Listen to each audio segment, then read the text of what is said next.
नमस्कार और इस खास चर्चा में आपका स्वागत है। आज हम 1 नवंबर 2025 तक के कुछ अहम लेख, शोध और नोट्स पर बात कर रहे हैं। हमारा इरादा है इनसे जरूरी जानकारी निकालना। अर्थव्यवस्था, समाज, दुनिया में क्या चल रहा है, विज्ञान, इन सब पर कोशिश है कि आपको कम समय में गहरी समझ मिले। तो चलिए देखते हैं आज क्या क्या है हमारे पिटारे में।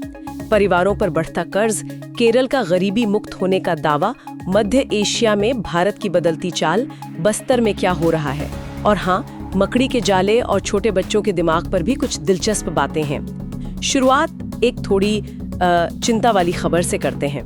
ऐसा लग रहा है कि भारतीय परिवार जितनी तेजी से संपत्ति बना नहीं रहे, उससे ज्यादा तेजी से कर्ज ले रहे हैं। ये क्या कहानी है? हाँ, ये रुझान अब काफी साफ दिख रहा है। आरबीआई की जो फाइनेंशियल स्टेबिलिटी रिपोर्ट है और दूसरे विश्लेषण भी वो इसी तरफ इशारा कर रहे हैं। देखिए, हाल के आंकड़ों को देखें तो 2024 के अंत या समझ लीजिए 2025 की शुरुआत तक ये जो घरेलू कर्ज है वो देश की जीडीपी का लगभग 42% हो गया है। 42% जीडीपी का, ये तो बहुत बड़ा आंकड़ा है। हाँ, काफी बड़ा है। और अगर प्रति व्यक्ति या प्रति कर्जदार औसत कर्ज देखें तो मार्च 2025 तक वो करीब 4.8 लाख पहुंच गया है। ओह! और ये पिछले सिर्फ 2 सालों में मतलब करीब 20 से 25% की बढ़ोतरी है। ये रफ्तार थोड़ी चिंताजनक है। और इस कर्ज में ज्यादा क्या है, घर के लिए लोन या कुछ और? यही तो बात है। इसमें बड़ा हिस्सा करीब 55% गैर आवास रिटेल लोन है, मतलब घर जैसी संपत्ति बनाने के लिए कम, और उपभोग जैसे क्रेडिट कार्ड, पर्सनल लोन या बाय नाउ पे लेटर टाइप की चीजों के लिए ज्यादा। अच्छा, तो ये असुरक्षित लोन हुआ एक तरह से। इसमें कोई खतरा दिख रहा है क्या? देखिए, कुछ शुरुआती संकेत तो मिल रहे हैं। जो असुरक्षित लोन है, जैसे क्रेडिट कार्ड हो गए या माइक्रो फाइनेंस वाले लोन, हाँ, उनमें डिफॉल्ट के मतलब चूक के मामले थोड़े बढ़ रहे हैं। हालांकि अभी बैंकों का जो ओवरऑल जीएनपीए है, ग्रॉस नॉन परफॉर्मिंग एसेट्स, हाँ, वो आंकड़ा वो अभी नियंत्रण में है। मार्च 2025 में करीब 2.3% था। लेकिन हाँ, रिटेल सेगमेंट के कुछ हिस्सों में, खासकर असुरक्षित वाले में, थोड़ा तनाव दिख रहा है। तो ऐसा हो क्यों रहा है? अचानक इतना कर्ज क्यों लेने लगे लोग? क्या लोन मिलना बहुत आसान हो गया है? हाँ, वो एक बड़ा कारण है। एनबीएफसीज हैं, फिर ये डिजिटल लेंडिंग एप्स आ गए हैं। इनसे लोन लेना बहुत आसान हो गया है, फटाफट मिल जाता है। वो तो है। दूसरी तरफ महामारी के बाद घरेलू मांग भी बढ़ी है। लोगों ने खरीदारी शुरू की, फिर 2024-25 में ब्याज दरें भी थोड़ी कम हुई थी। हाँ, उसका भी असर पड़ा होगा। बिल्कुल। तो टिकाऊ सामान, गाड़ियां, इन सब के लिए लोन बढ़ा। और एक और बात, महंगाई। शायद बढ़ती महंगाई के सामने बचतें कम पड़ रही हैं, तो लोग रोजमर्रा के खर्चों के लिए भी कर्ज ले रहे हैं। तो क्या ये अर्थव्यवस्था के लिए मतलब एक बड़ा खतरा बन सकता है आगे चलकर? देखिए, अभी तुरंत बैंकिंग सिस्टम पर कोई बहुत बड़ा खतरा नहीं दिख रहा। बैंकों के हालत अभी ठीक है, कैपिटल एडिक्वेसी अच्छी है। अच्छा। लेकिन हाँ, मीडियम टर्म में जोखिम बढ़ सकता है, खासकर अगर ये कर्ज उन लोगों में ज्यादा तेजी से बढ़े जिनकी आय कम है। वहाँ डिफॉल्ट का खतरा ज्यादा होता है।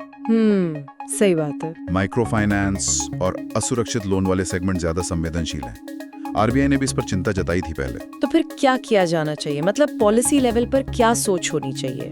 संक्षिप्त में कहूँ तो कई मोर्चों पर काम करना होगा। एक तो फाइनेंशियल लिटरेसी बहुत जरूरी है। लोगों को समझ होनी चाहिए कि कितना कर्ज लेना ठीक है। हाँ, सोच समझ कर लें। बिल्कुल।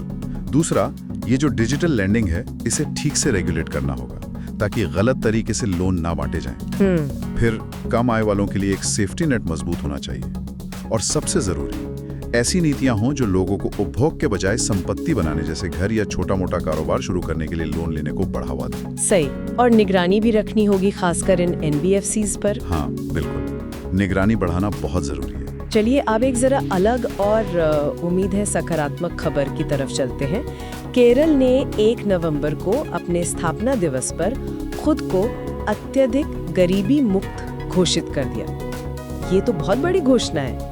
क्या है इसके पीछे? हाँ जी, ये एक अहम दावा है केरल सरकार का। कहना है कि 2021 में उन्होंने एक अत्यधिक गरीबी उन्मूलन परियोजना शुरू की थी। अच्छा। इसके तहत उन्होंने करीब 64,006 परिवारों को अत्यधिक गरीब के तौर पर पहचाना और फिर उन्हें खास मदद दी गई। सरकार के मुताबिक इस पर 1,000 करोड़ से ज्यादा खर्च हुए हैं और अब उनका दावा है कि राज्य में ऐसे परिवार नहीं बचे हैं।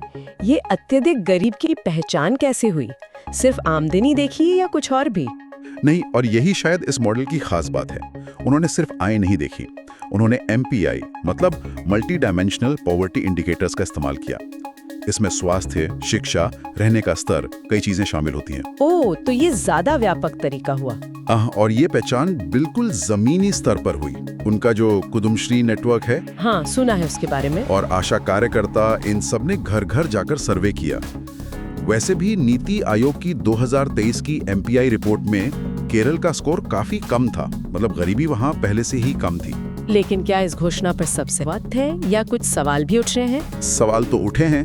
विपक्ष ने इसे धोखा तक कहा है। उनका मुख्य तर्क यह है कि राज्य में जो अंत्योदय अन्न योजना यानी AYY के लाभार्थी हैं, हाँ, जो केंद्र की योजना है, उनकी संख्या करीब 5.92 लाख है, जबकि सरकार ने अत्यधिक गरीब सिर्फ 64,000 के आसपास बताए हैं। तो ये अंतर क्यों है, परिभाषा का क्या मामला है, ये सवाल उठ रहे हैं। ये तो अहम सवाल है। फिर भी केरल के इस प्रयास से कुछ सीखने लायक है? हाँ, सीखने लायक तो है। पहला, उन्होंने स्थानीय संस्थाओं जैसे पंचायत और कुदुमश्री का बहुत प्रभावी ढंग से इस्तेमाल किया, पहचान और निगरानी दोनों में। अच्छा। दूसरा, उन्होंने सिर्फ कैश नहीं दिया, बल्कि एक पूरा पैकेज दिया। आय, आजीविका, घर, स्वास्थ्य, इन सब जरूरतों को ध्यान में रखकर। और तीसरा, इसके लिए बाकायदा बजट रखा, जो दिखाता है कि सरकार गंभीर थी। लेकिन क्या ये टिकाऊ होगा? मतलब क्या ये लोग हमेशा के लिए गरीबी से बाहर आ गए, और क्या किसी ने स्वतंत्र रूप से इस दावे को परखा है? ये बिल्कुल सही सवाल है। ये फायदे टिकाऊ रहें, इसके लिए लगातार मदद और निगरानी की जरूरत होगी। और हाँ, परिभाषाओं का जो अंतर है केंद्र राज्य की योजनाओं में, उसे भी साफ करना होगा। सबसे जरूरी, एक स्वतंत्र मूल्यांकन होना चाहिए इस दावे का। लेकिन हाँ, नीति के नजरिए से देखें तो उनका मॉडल मजबूत स्थानीय संस्थाएं, डेटा पर आधारित लक्ष्य और एकीकृत मदद, ये दूसरों के लिए सबक हो सकता है। पर इसे कहीं और लागू करने के लिए वैसी ही क्षमता और संसाधन भी चाहिए होंगे। अब थोड़ा अंतर्राष्ट्रीय कूटनीति की ओर चलते हैं। जी। भारत और मध्य एशिया। खबर है कि भारत ने ताजिकिस्तान के आईनी एयरबेस पर अपना ऑपरेशन बंद कर दिया है। कांग्रेस पार्टी ने इसे एक रणनीतिक झटका कहा है। ये आईनी बेस इतना जरूरी क्यों था भारत के लिए? आईनी बेस, हाँ, ये मध्य एशिया में भारत के लिए एक बहुत महत्वपूर्ण रणनीतिक ठिकाना था। इससे भारत को उस इलाके में एक तरह की फॉरवर्ड पहुंच मिलती थी। फॉरवर्ड पहुंच मतलब लॉजिस्टिक्स के लिए, निगरानी रखने के लिए, या फिर जरूरत पड़ने पर मानवीय सहायता भेजने या अपने नागरिकों को निकालने के लिए, जैसे अफगानिस्तान संकट के समय इसका इस्तेमाल हुआ था। अच्छा, हाँ। और इससे भी बड़ी बात, ये उस क्षेत्र में भारत की मौजूदगी का एक भौतिक संकेत था। एक ऐसा इलाका जहां रूस और चीन का दबदबा ज्यादा है। तो फिर भारत को ये बेस छोड़ना क्यों पड़ा? क्या समझौता खत्म हो गया? रिपोर्ट्स तो यही कह रही हैं। जो द्विपक्षीय समझौता था, वो या तो रिन्यू नहीं हुआ या खत्म हो गया, शायद 2022 के बाद। कुछ जानकार ये भी कह रहे हैं कि शायद ताजिकिस्तान पर रूस और चीन का दबाव है कि वो अपने यहाँ बाहरी ताकतों की सैन्य मौजूदगी कम करें। ये उस इलाके की बदलती जियोपॉलिटिक्स का हिस्सा हो सकता है। इसके नतीजे क्या हो सकते हैं भारत के लिए? क्या असर पड़ेगा? सीधा असर तो यही है कि मध्य एशिया में भारत की जो सीधी पहुंच थी, निगरानी की क्षमता थी, वो कम हो गई है। किसी इमरजेंसी में तेजी से प्रतिक्रिया देना थोड़ा मुश्किल होगा। और रणनीतिक तौर पर? रणनीतिक तौर पर इसे रूस और चीन के बढ़ते प्रभाव की तरह देखा जा सकता है। भारत के लिए उस इलाके में संतुलन साधना अब और मुश्किल होगा। और जैसा आपने कहा, देश के अंदर विपक्ष इसे सरकार की विदेश नीति की नाकामी बता रहा है। तो अब भारत क्या कर सकता है? क्या विकल्प है उसके पास मध्य एशिया में अपनी पकड़ बनाए रखने के? देखिए, शायद अब भारत को एक नेटवर्क अप्रोच अपनाना पड़े। मतलब एक स्थायी बेस के बजाय मध्य एशियाई देशों के साथ अलग अलग तरह के समझौते करने होंगे। जैसे लॉजिस्टिक्स सपोर्ट के लिए या मानवीय सहायता के लिए हब बनाने के समझौते, या फिर जरूरत पड़ने पर कुछ समय के लिए सुविधाओं के इस्तेमाल किए जा सकते। साथ ही SCO जैसे मंचों का इस्तेमाल और द्विपक्षीय बातचीत जारी रखनी होगी। और सॉफ्ट पावर। हाँ, बिल्कुल। रूस से रिश्ते रखते हुए भी इन देशों से सीधे रिश्ते मजबूत करने होंगे। विकास परियोजनाओं में निवेश, लोगों के बीच संपर्क बढ़ाना, आतंकवाद के खिलाफ सहयोग, ये सब और ज्यादा जरूरी हो जाएगा। अब ऋणी से हटना एक झटका जरूर है, लेकिन ये दिखाता है कि रणनीति को बदलते हालात के हिसाब से ढालना पड़ता है। चलिए अब वापस भारत आते हैं, छत्तीसगढ़ के बस्तर इलाके में। ये इलाका बहुत लंबे समय तक माओवादी हिंसा से जूझता रहा है, लेकिन अब वहाँ से कुछ अच्छी खबरें आ रही हैं। क्या सच में हालात बदल रहे हैं? हाँ, कई रिपोर्टें तो यही बता रही हैं। बस्तर में हिंसक घटनाओं में काफी कमी आई है। अच्छा। और जो नागरिक प्रशासन है, बुनियादी सुविधाएं हैं जैसे सड़कें, स्कूल, वो उन इलाकों में भी वापस पहुंच रही हैं जहां पहले जाना भी मुश्किल था। राज्य सरकार की एक पहल है पूना मरघम। पूना मरघम, इसका मतलब? इसका मतलब है नई सुबह नई राह। इसके तहत काफी संख्या में माओवादी कैडरों ने हथियार डाले हैं और सरकार की पुनर्वास योजनाओं से जुड़े हैं। कोई अंदाजा है कितने लोगों ने? अलग अलग रिपोर्ट है, लेकिन एक रिपोर्ट के मुताबिक पिछले करीब 1.5 साल में लगभग 1400 पूर्व माओवादियों को मुख्यधारा से जोड़ने की कोशिश हुई है। ये तो अच्छी संख्या है। हाँ, और इससे भी अहम ये है कि सड़कें खुलने से, स्कूल, अस्पताल दोबारा चलने से आम लोगों की जिंदगी पटरी पर लौट रही है। सरकार की पहुंच बढ़ी है। इस बदलाव के पीछे क्या कारण है?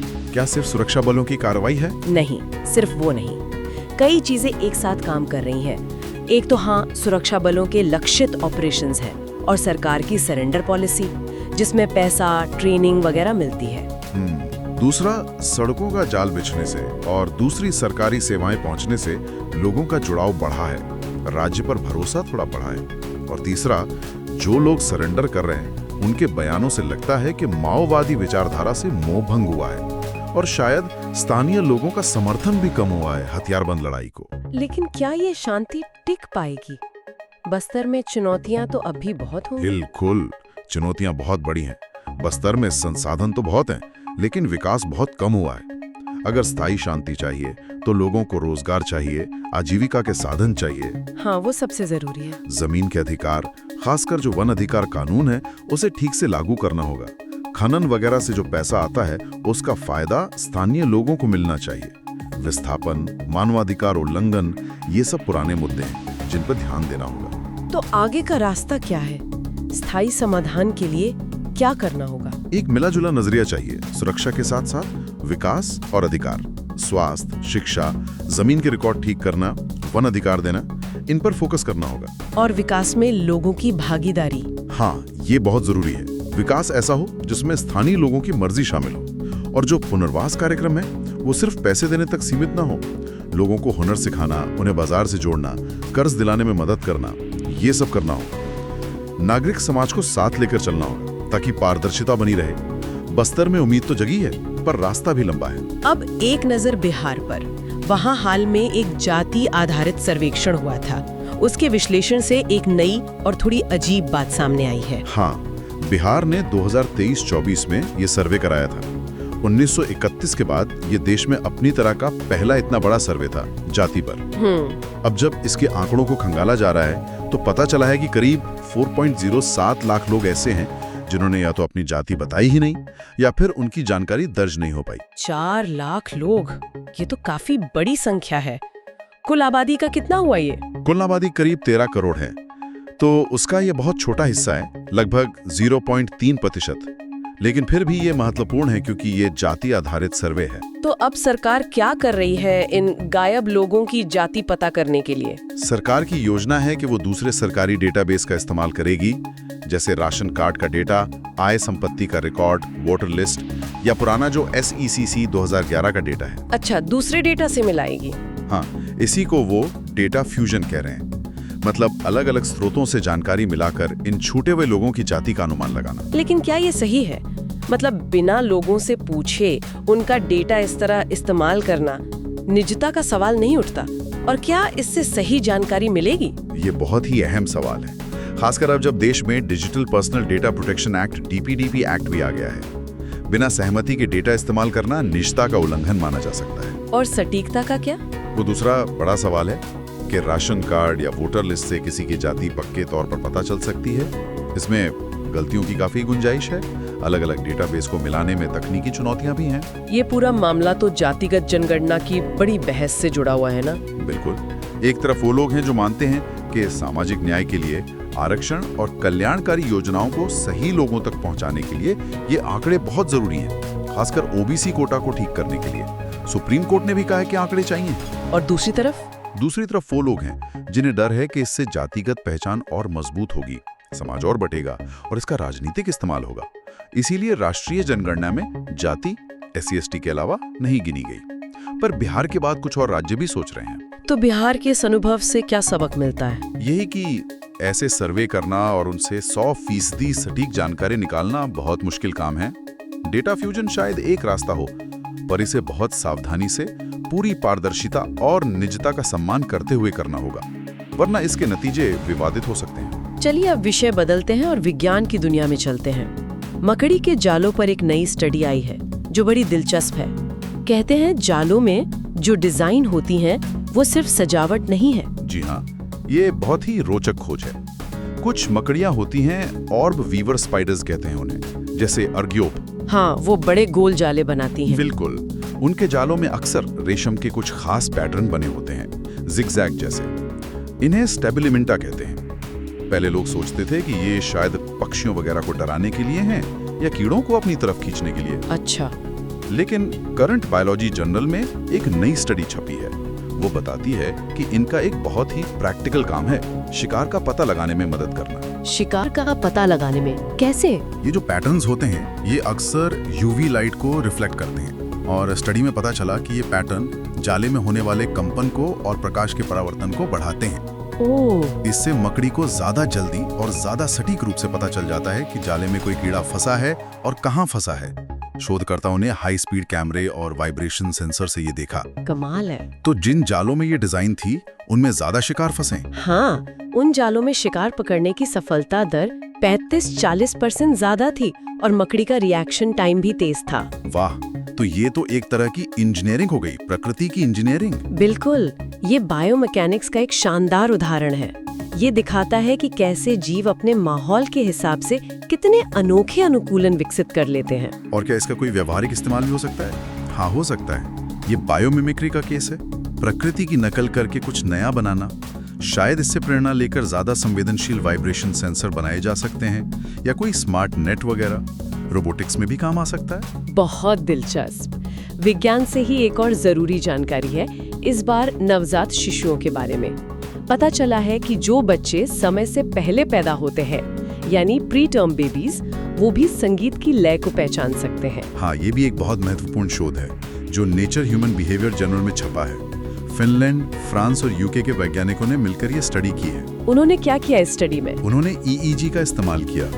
EEG से दिमाग की इलेक्ट्रिकल एक्टिविटी को मापते हैं। उन्होंने प्रीटर्म शिशुओं पर यह स्टडी की, मतलब जो बच्चे गर्भावस्था के करीब 30 से 34 हफ्तों में ही पैदा हो गए थे। और क्या नतीजा निकला? नतीजा ये निकला कि इतनी कम उम्र में भी इन नन्हे बच्चों का दिमाग लयबद्ध आवाजों पर प्रतिक्रिया दिखाता है, जैसे कोई बीट हो, कोई धुन हो।